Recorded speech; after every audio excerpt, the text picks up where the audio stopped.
Regalos de una oreja. O si se me va a quedar que no tan bonito.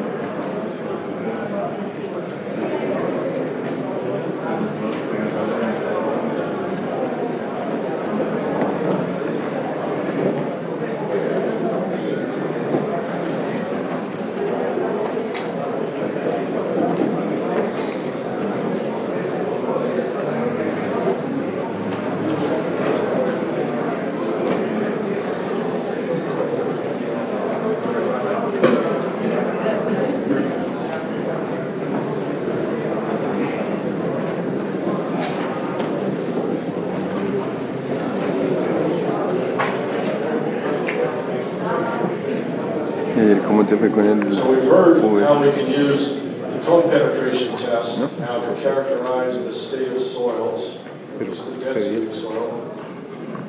There are other approaches that can be used for evaluation of liquefaction potential. And while we won't go into them in as much detail, it's important to recognize their existence and their applicability compared to each other. So we'll talk about some of these. Again, we're going to evaluate liquefaction potential. We need to characterize the loading that's going to be imposed on the soil and the resistance of that soil to liquefaction. We need to handle those in a consistent manner. We need to a quantity, a parameter that correlates to the state of the soil. For loading and resistance, we've talked about the cyclic shear stress approach. There's also a cyclic strain approach. There have been approaches based on dissipated energy or other parameters. In terms of characterizing the soil state, we prefer to use the cone penetration test. The standard penetration test, as Professor Bray said, is somewhere down about here. And the shear wave velocity test, I think he puts underneath the podium here. I might put it at the carpet level, a little bit higher than that, because there are instances where we can use that where we have a very difficult time using other procedures. So Professor Bray has covered the cyclic stress method with cone penetration resistance. I'll talk about the cyclic stress method using standard penetration resistance and shear wave velocity. We'll talk a little bit about the strain-based methods. And I'll mention dissipated energy, but we are not likely to have time to go into that in much detail. So SPT-based procedures have been around for a long time.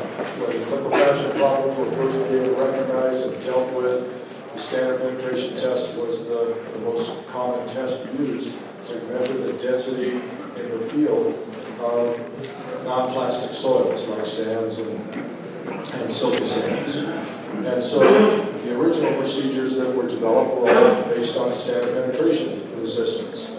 And these developed over the years, largely due to the efforts of Professor Harry Seed and his students. And in 1997, late 1990s, a workshop was held in the U.S., attended by maybe 30 or 40 experts in soil liquefaction at that time. And they came to some conclusions about how and recommendations for how liquefaction potential should be evaluated. And their relationship is shown here and marked as curve number 1. So we're seeing the cyclic resistance ratio plotted as a function of corrected SPT resistance. There are other approaches that have been proposed. Idriss and Boulanger have come up with a series of procedures that they first published in 2004. That's given by the darker curve here, number 2. And Chetton and Raymond Seed and others have developed procedures. The Chetton and Seed procedure, the Chetton and all procedure is shown here as curve number 3. They have similar components, things like magnitude scaling factors, RCDs, C-bands, and so on. And again, we can't mix those up with each other. These procedures use different databases and different interpretations of the databases. And in most cases, case histories were interpreted relatively consistently, but not in all of them. And that has led to some of the differences that we see between these different relationships. But most of the data, as I indicated before, and Professor Bray has shown, is somewhat clustered. That is, most of our data comes from liquefaction that's occurred in the upper 8 meters of the soil profile. Most of it is for relatively clean sands. Most of it is for sands of relatively low penetration resistance. And so when we're looking at high penetration resistances or high fines contents or large depths, we don't have a lot of case histories data to guide us. So when we extrapolate beyond the conditions in our database, these procedures don't agree as well. And so there's a lot of ways to fit curves, a lot of curves that can be fit through a set of clustered data. When we go beyond that cluster, then they can diverge from each other. So Anderson-Boulangier's procedure uses a simplified method, and so the cyclic stress ratio is given by this expression. They apply the magnitude scaling factor to the resistance terms, to the cyclic resistance ratio. They have their K sigma term, their R sub D factor. We've mentioned earlier, here's the equation for it. It's a function of depth and of earthquake magnitude. So it doesn't account for the stiffness of the materials, which we know from wave propagation should affect R sub D. It plots up like this. We saw this curve earlier. They have a K sigma value. The K sigma relationship looks like this. It's a function of the effective stress and of the density of the soil. And so in their SPT-based procedure, it looks like this. It looks similar for their cone-based procedure, except we use the cone tip resistance in that term. There are limits applied to it in their procedure. So the K sigma value for low effective stresses is not allowed to go above 1.1. This was done for conservatism in view of lack of data there. But from a soil mechanics standpoint, there's no firm reason to put a limit like this. We know that the soil becomes less contractive and less contractive at very low effective stress levels. But they did this in their original deterministic procedure to be somewhat on the conservative side. And so their curves look like this. The denser the soil is, the greater the deviation from a K sigma of 1, the greater the effect of effective stress. They have a magnitude scaling factor we talked about a little bit before. Their original relationship looked like this, but they've modified it relatively recently in the last 5 years or so to have a magnitude scaling factor that depends on the material characteristics. So it's a function of the number of cycles of earthquake magnitude, but also of the properties of the material, the density of the material. So it's kind of a combination of a loading term and a resistance term when we express it this way. They've chosen to, in their equations, to apply it to the resistance term. The cyclic resistance ratio then is obtained from a function that looks like this. It's a fourth order polynomial or an exponential of that. And if we plot it, we see that it's a function of the M160 clean sand value. That is obtained as the clean sand value is obtained by a fines correction. And we showed the fines correction a little bit earlier. And it's a delta M160 value that's applied to the measured value, measured corrected value. Chet used a different formulation. And so he calculated a cyclic resistance ratio directly using the same types of parameters, but he put it in a different form. And so there are blow count terms that are combined with the fines content term. And this is analogous to a clean sand corrected M160 value. There's also a magnitude term that shows here. This is analogous to a magnitude scaling factor. Although it's not expressed explicitly that way, they call it a duration weighting factor, but it has this form, a very similar form to what we would see in other approaches. They have another term that depends on the effective stress. And so this effective stress term accounts for variations with depth, and that includes effects to some degree of the R sub D factor and also the K sigma factor. So K sigma in this relationship is not capped at a low value of the effective stress. So it's more consistent with soil mechanics principles there. They presented a deterministic curve that's tied to, at least corresponds to a probability of liquefaction of 15%, and also probabilistic curves. And so these different curves represent different probabilities of liquefaction, 5%, maybe 20%, 50%, 80%, and 95%.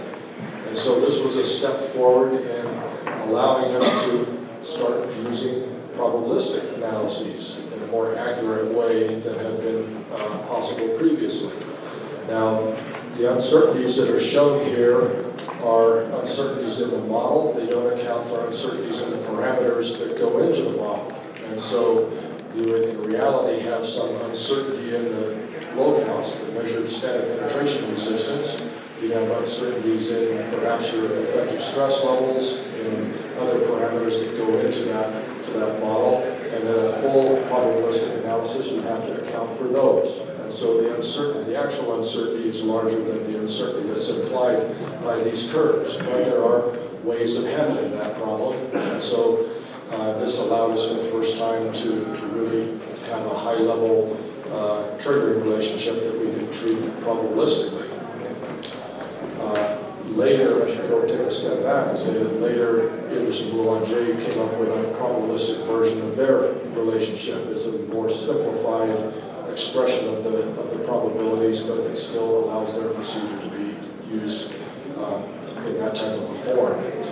If we compare these procedures, if we look at, say, the late 1990s NSEER value, this was the result of the workshop that was held that would produce the recommendations that were the consensus of a large group of experts, and compare that with Idris and Boulanger's. Here we're looking at the left at contours of the cyclic resistance ratio from the Idris and Boulanger procedure divided by the cyclic resistance ratio from the NSEER procedure. And the color scale is shown over here. So yellow and orange mean ratios that are close to 1, which would indicate that they agree for different standard penetration resistances and different depths. Now remember, most of our data is up in this shallow zone here, but nevertheless, we can see that the results are pretty consistent. The cyclic resistance ratio contours are generally pretty close to 1.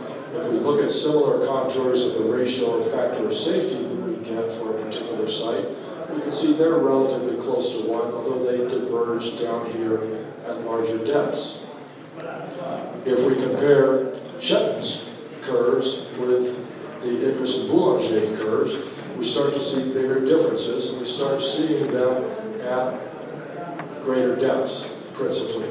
And so the Chetton et al. Curves would imply a greater degree of conservatism than the Idris and Boulanger curves would imply. And this results primarily from differences in the way they develop their models, the philosophies that they use in developing their models, and the data and information they use in developing their models. The Idris and Boulanger developed theirs more in a critical state or steady state framework and used laboratory data that showed, for example, the variation of contractiveness with increasing effective stress level to force their relationship to be consistent with that laboratory data. Whereas Chetton used a procedure that was focused more on minimizing the amount of uncertainty that was available in the case histories, and that had a cost in terms of the accuracy of the extrapolation to larger depths, or at least the consistency of that extrapolation with available laboratory data. Koenig produced a shear wave velocity-based procedure that has a very similar formulation to Chetton's SPT-based procedure and Rob Moss's CPT-based procedure that Mr. Ray talked about earlier. And if we look at this one, we see that it has a very similar form. There is a depth-corrected or effective stress-corrected shear wave velocity term. There's a magnitude term that's analogous to a magnitude scaling factor, and it looks like this heavy line that's plotted here. But if we look at something like the variation in effective stress, we see here that their K sigma value their effective stress term has a very small coefficient, which implies that the effective stress doesn't matter very much. It's very insensitive to the effective stress level. And that's inconsistent with what we know about the behavior of soils. It's inconsistent with the steady state concepts that we've been talking about so much all day today. And so that calls this into question to some degree. There's also a very little influence of the fines content and the presence of fines. And so that's another aspect that appears to be inconsistent with other procedures. If we look at their relationship and plot it up, it looks like this. It is a probabilistic relationship, which is useful, but it has some significant drawbacks. One of which is that shear wave velocity is not very sensitive to the density or relative density of the soil. And we know how important the density is in influencing the state of the soil and the contractiveness of the soil. And so if we're tying our liquefaction evaluation to a parameter that doesn't change much as the density changes, then we're going to have some difficulties in applying it. We know that shear wave velocities are influenced a lot more by effective stress levels than they are by density levels. And as has been emphasized before, shear wave velocity reflects behavior at very low strain levels, down in the order of 3 times 10 to the minus 4%. But pore pressures are generated when we have cyclic strains on the order of 1 to 2 or 3% or so. And so while there's a correlation between the low strain stiffness and the higher strain characteristics of the soil, it's not a very strong correlation. So we can have 2 soils that have the same shear wave velocity, but they can behave very differently at very large strains. So that's a difficulty as well. Advantages: sometimes we deal with materials that may have cobbles or boulders that can be very difficult to perform penetration testing in. And we may be able to perform SASW or MASW tests from the ground surface and make measurements of the velocities of those materials. We can make maybe preliminary evaluation of liquefaction potential based on shear wave velocities, or try to confirm results that we've gotten otherwise. So there's some utility, and there's some cases where it can be a competitive tool, but for a typical site where we can perform penetration tests, we get much better results using the SPT test, and we'll get much better results in the SPT test by using the CPT test. There's also a cyclic strain-based approach. As we saw earlier, the fabric of the soil has a big effect on the cyclic resistance, the liquefaction resistance, if we express that liquefaction resistance in terms of cyclic stresses. But when tests are performed on samples fabricated in different ways with different fabrics and interpreted in terms of the pore pressures versus the strain amplitudes, those variations largely go away. And we understand that the generation of pore pressure is a lot more closely related to strain amplitudes than to stress amplitudes. The strain amplitudes tell us how those particles are moving, how much they're moving relative to each other. We know that if the strain amplitude is below the cyclic or the volumetric threshold shear strain, we're not going to build up any pore water pressure. If they exceed that, then we'll start to build up pore water pressure. And so pore pressures are more closely related to strains than they are to stresses. And that should make us think that a strain-based approach would have some very significant advantages. The problem with the strain-based approach is that it's very difficult to predict what the strain amplitudes are going to be. So here's some of the data that shows samples, pore pressures generated by samples prepared by different procedures with different fabrics. You can see that they follow a very close relationship. Shear wave velocity is easy to measure. The cyclic strain-based approaches are generally tied to shear wave velocity, so we have those kinds of issues to deal with. But if we perform a series of site response analyses and we plot, say, the shear stress as a function of depth, and then we plot the peak shear strain as a function of depth, we'll see a much, much higher level of uncertainty in the predicted shear strain than we'll see in the predicted shear stresses. Shear stresses can't be too far off because we have to satisfy equilibrium in our analysis. But shear strains don't have that kind of a constraint. And although pore pressures are closely related to shear strains aren't very closely related to the ground motion level. So that potential advantage of a strain-based approach essentially goes away. It also has the disadvantages of the shear wave velocity procedures that we talked about previously.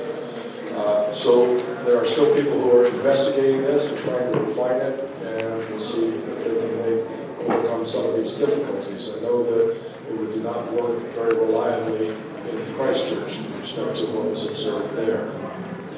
So to summarize, there are a number of different approaches that we can use for evaluating liquefaction potential. Both Professor Bray and I feel that the CPT-based cyclic stress method is the most reliable, the best tested, and the most capable at this point in time. It's not to say that improvements are not possible, improvements won't be developed, but at this point, this is what we recommend that people use. The different procedures describe loading and resistance differently, they characterize soil densities differently. We can use a cyclic stress approach with CPT resistance, with SPT resistance, and with shear wave velocities. We can also use cyclic strain-based procedures or dissipated energy procedures. I should maybe take a step back and say that the dissipated energy procedures have some attractions because dissipated energy depends on the hysteresis loop. The area of the hysteresis loop is a measure of the energy that's dissipated. So in that sense, the dissipated energy depends on both the stress amplitudes and the strain amplitudes. And so there are arguments that have been made from a mechanics standpoint that dissipated energy should be a good predictor of pore pressure generation. But prediction of energy also has some difficulties with it. So although the SPT approach was the original approach, it's being replaced by the CPT-based approach. SPT always gives you a sample, but there are samplers now available for CPT testing as well. These different triggering models we need to pay attention to. They're generally calibrated against similar data, and so they tend to agree well when they're applied to conditions that are consistent with that data. But in extrapolating beyond that data, it becomes more difficult. There's an effort underway now in the U.S.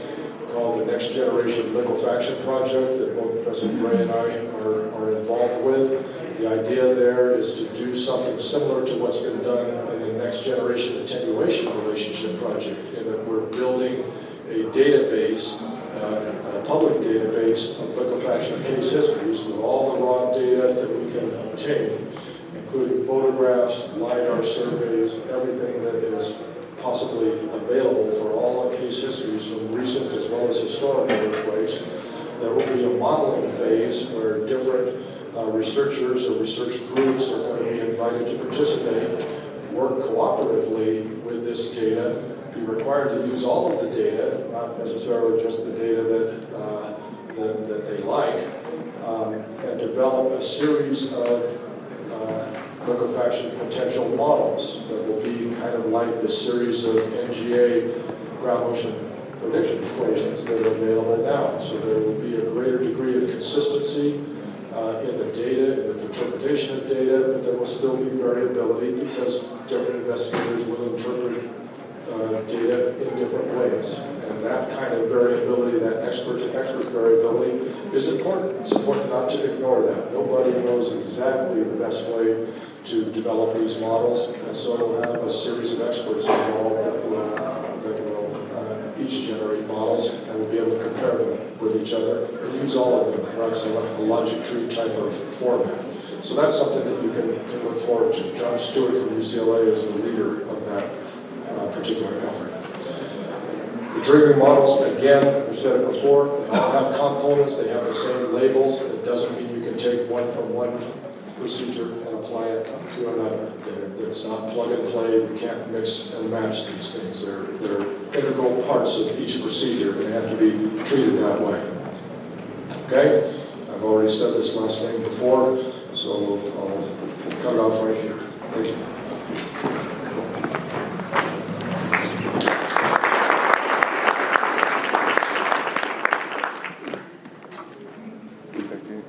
Thank you. Questions for Professor Kramer?